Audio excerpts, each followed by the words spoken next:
আজকে চাকদা স্টেশনের পাশে নিউ মার্কেট যে আছে সেখানে পোষকালী পুজো এই বছরের প্রথম চালু হলো এবং আপনারা দেখতে পাচ্ছেন সুন্দরভাবে এবং অনেকক্ষণ ধরেই এখানে ব্যবস্থাপনা শুরু হয়ে গেছে। তা এখানে বহু মানুষ এবং ব্যবসাদাররা এখানে এসছেন। এখানে ব্যবসায়ীদের মধ্যে যে রয়েছেন খোকনবাবুকে জিজ্ঞেস করবো যে দাদা আপনার নামটা? খোকন কর্মকার। এখানে কি আপনি এই বছর কি এই বছর আমাদের এইখানটা প্রথম পোষকালী পুজো উদযাপন হচ্ছে নিউ মার্কেটের তরফ থেকে। আজ এই বছর যে আমরা কালী পুজো উদযাপন করেছি আমাদের এইখানটা প্রত্যেকটা দোকানদার বৃন্দর সহযোগিতায় এবং প্রত্যেকে আন্তরিকভাবে মানে পুজোটাকে করার জন্য ভীষণভাবে উদ্গ্রীব ছিল, যার ফলে আজকে আমরা একটা রূপ দিতে পেরেছি।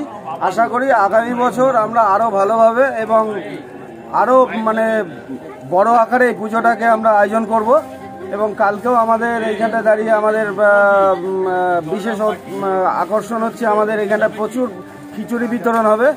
সমস্ত জনসাধারণের কাছে আমাদের আবেদন রইল আমাদের এখানটা এসে আমাদের প্রসাদ গ্রহণ করার জন্য। বলাই আচ্ছা, এখানে আরো আছেন, এখানে বলাইবাবুকে জিজ্ঞেস করবো যে বলাইবাবু আপনারা যে এখানে পুজোটা কিভাবে উদ্যোগ নিলেন? এটা আমি খোকন, আমাদের মোনা, আমাদের সব মানে সহকর্মী সব এখানকার যে ব্যবসায়ী যে লোকজন আছে সবার সহযোগিতা পুজোটা এসে করছি।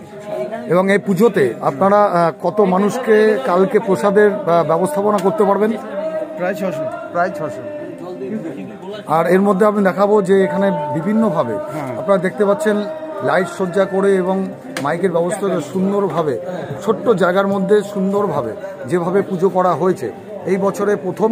কিন্তু এই বছরে যেভাবে ওনারা খরচা করেছেন এবং করছেন সেভাবে আজকে চাকদাতে কোনো জায়গাতে আমাদের জানা নেই যে নিউজ চ্যানেলের পক্ষ থেকে আমরা জানতে পারিনি কোথাও পোষকালী পুজো হচ্ছে বলে। এইভাবে বিশ্বনাথ ঘোষ, জনশক্তি নিউজ।